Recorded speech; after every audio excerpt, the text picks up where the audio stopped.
Three of the Fantastic Four are together in Marvel 2-in-1, but can they reunite to face down the greatest threat they've ever felt? Galactus controlled by Doom? Let's take a look and find out. What's up, everybody? I'm Stan, and welcome to Detail Comics, where we go over comics in detail. This is an Ira Review, a show where I go over a comic book, its story, its art, give you my impressions, and let you know whether it's something you should go back to the comic book shop for or not. Make sure you subscribe to get more of these every single week. The book that I want to talk about is one of the best books in comics right now, and that is Marvel 2-in-1, number 5, written by Chip Zdarsky with art by Valerio S.H.I.E.L.D. And oh my god, is it just fucking amazing. I am so excited about this because it's delving into alternate universes that we've never really seen before. And I mean, you combine Doom with Galactus and you've got two of the greatest villains in the history of the Fantastic Four combined and ready to set this world ablaze. I am so excited, and we get really emotional inside this issue, so I'm excited to show you guys what it's all about. Let's dive in and see what's going on. I'm just going to come right out and say it because Marvel 2-in-1 is one of the best comic books being written by either DC or Marvel. So with the relationship between the Human Torch and the Thing, the emotional connections, and the hunt for Reed Richards and Sue Storm, even though we know that the Fantastic Four is coming back in July, this is a great Fantastic Four book, and we're going to see the reuniting of a quite Fantastic Four as we go through this series. When we jump into the beginning of issue number 5, we actually see the explanation of what's happened with Ben Grimm and Johnny Storm and Reed Richards inside this alternate universe as told by Beast, or at least confirmed by Beast. And this really sets Ben off. This sets the Thing off to the point where he goes in and he just smashes Reed Richards across the face and starts calling him a coward. He's just really upset with everything that's gone on. It's just like, who are you? You know, the Reed I know wouldn't give up. If my Doom had matched up with Galactus, you're damn right I'm gonna go out there and smash some people. You love some people and you lost them. We all lose people. I've lost my people. And then Reed, just in a fit of desperation, just completely Mr. Fantastic's out, gaining huge amounts of size in the art style for this explosion of Mr. Fantastic's power set is just great. It's just such a sharp contrast to who he is.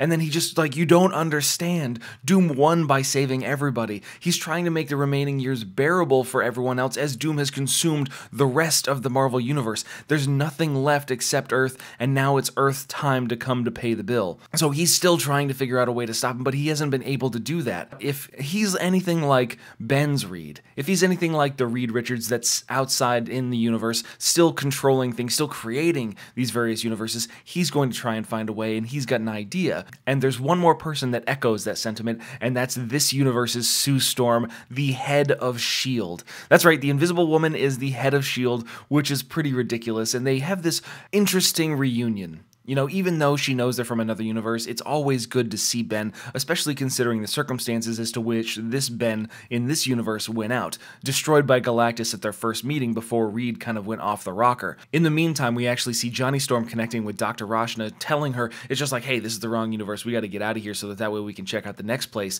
And she's sitting in front of what seems to be a very familiar hospital bed, and she's like, yeah, there's nothing for me here anyway, before she walks out the door. So this gives you the idea of her motivation. You know, while she's looking for some sort of cure for the person that she's caring for, that she cares about back in their home universe, and she didn't find it here, so there's no reason for her to stick around. For a moment, we actually get the reuniting of the Fantastic Four. You've got Sue Storm, you've got Reed Richards, you've got Johnny, you've got Ben, and they're all together in this kind of awkward hug kind of situation, but we know that one thing is happening, and that is that the conflict between Doom and the Earth of this universe is starting, and it's the heralds of Galactus? No, they're Doombot heralds of Galactus. Just Silver Surfer looking Doom motherfuckers riding in on silver surfboards, wielding the power cosmic in like the dozens. And they're going up against great heroes that are tied into S.H.I.E.L.D. S.H.I.E.L.D. is evidently the superhero agency. The registration of these characters has led them here. We've got Spider-Man, we've got Thor, we've got Miss Marvel Kamala Khan, Rocket Raccoon, Groot's there, Daredevil, Doctor Strange, there's Iron Man, there's Angel, there's all kinds of different people inside this background with Captain America running around,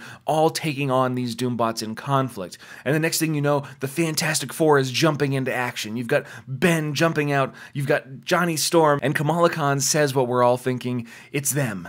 It's the Fantastic Four, and this just gives me more excited for the Fantastic Four that's coming out in July, but it makes me a little bit sad at the same time because Marvel 2-in-1, like I said, is one of the best comics running right now in comics in general. What I want them to do is I want them them to continue on with Marvel 2-in-1, giving us this kind of journey, and I would love for Dan Slott's Fantastic Four to be taking place in some sort of near future after the conclusion of Marvel 2-in-1, or possibly in an alternate universe, reuniting the Ultimate Fantastic Four that was the Hickman-Millar creation back in the Ultimate days.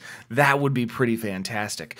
Of course, as they dive in, we see that Johnny has questions about this. It's like, should we really be using these powers that we are so limited on? We're killing ourselves trying to save these people that aren't our own people. And Ben, holding up a building on top of some innocent civilians, is like, you think Reed and Sue could look us in the face if we didn't help these people? And Johnny is just like, damn it, you're right, Ben.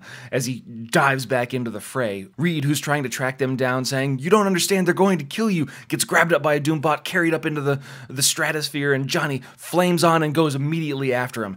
Evidently, there was an agreement between Richards and Galactus Doom saying that if he doesn't try to escape, if he doesn't try to evacuate Earth, if he doesn't leave Earth for the last one to be consumed, everybody will be able to live. He won't kill Reed Richards. The Master is coming, and the grand plan, the grand devouring, is almost at hand. But as he finishes up this sentiment, Johnny hits him with a supernova-style heat blast, leaving him powerless as he plummets to the Earth. Reed Richards, the only one that can reach out and save him. As Johnny comes back to consciousness, you see this parachute style Reed saying, it's okay, I got you, I promise, I won't let you down. And this is what's going on. Everybody, all these heroes that were fighting to defend the Earth against Galactus, they're now looking at Reed, the person that is one of the most likely to lead out of all of the different characters. They're showing that the Fantastic Four is one of the centers of the superhero community. But as these people rally around him, we see one final piece of the puzzle, a hitchhiker in the form of the infamous Iron Man, Victor Von Doom, a tailgater that controls Wolverine as he lunges at him, and they come to the conclusion that this is the best option for everybody. You've got Victor Von Doom inside his Iron Man armor, you get the vouching for him by Ben and by Johnny Storm. Ultimately, Sue is just happy to have her Reed Richards back, taking control of the situation, being proactive and looking forward instead of languishing in the past. As everything plays out, we get some heavy-duty science talk that Chip Zdarsky does a pretty good job with, but the focus is on controlling the situation and making sure they can defeat Doom. And Ben and Johnny are required to do a little bit of recruiting for some people that are necessary. And when we see a farm just out in the middle of nowhere, probably in the Northwest or the Midwest, something along those lines, you see what looks to be the face of Norrin Radd, not nearly as silver and gleaming as it used to be, but sad, older, and a little bit more weary, a little bit more worn out. As a gunshot cracks off the top of Ben's head, you see Emma Frost, the White Queen, is out there, and evidently she is partnered up with Norrin Radd inside their homestead farm. And what she does is she dives into the mind of Ben and Johnny. She finds out exactly what's going on. She sees what everything's doing inside the universe and what's happened so far inside theirs, and that Norrin and Emma are both required because Doom has finally arrived. And that's where we're going to pick up in issue number 6, and oh, this is so good! I mean, Valerio Schiti, he has done a fantastic job as far as the art style, especially when you're talking about pages where Reed is just using his powers. The Mr. Fantastic is a very tough person to draw just because of the elasticity, the way that you can structure his body. It's very fun, but it's very challenging when it comes to creating the right compositions for him. But everything that they've done with the emotional expression on Ben's face is great, especially when you're talking about the first page or two when he's really confronting Reed about what he feels is a failure on Reed's part. And then you've got Chip Zdarsky, who is just diving into the absolute craziness of this alternate universe Marvel, and it's a place that I want to live in. Like, I want to have stories live in this place. I want to understand how things came to be. That's the mark of a good universe, because if it's something that you consider interesting and believable, and it sounds plausible that these things can happen, that means that there's a continuity, there's a structure, there's a place for everything inside that universe, which is what makes me want to go back there. But it looks like we're getting close to the end of this one, and they're going to be jumping into another one, so that's why I can't wait for issue number 6 and every issue that comes after that. But I want to know what you guys think too, so hit me up in the comments down below, and we can start that conversation. As always, if you like what you see, hit the like button. Don't forget to subscribe to get more news, reviews, and commentary on comic books, comic book movies, comic book TV shows and games, and anything and everything inside the world of comics.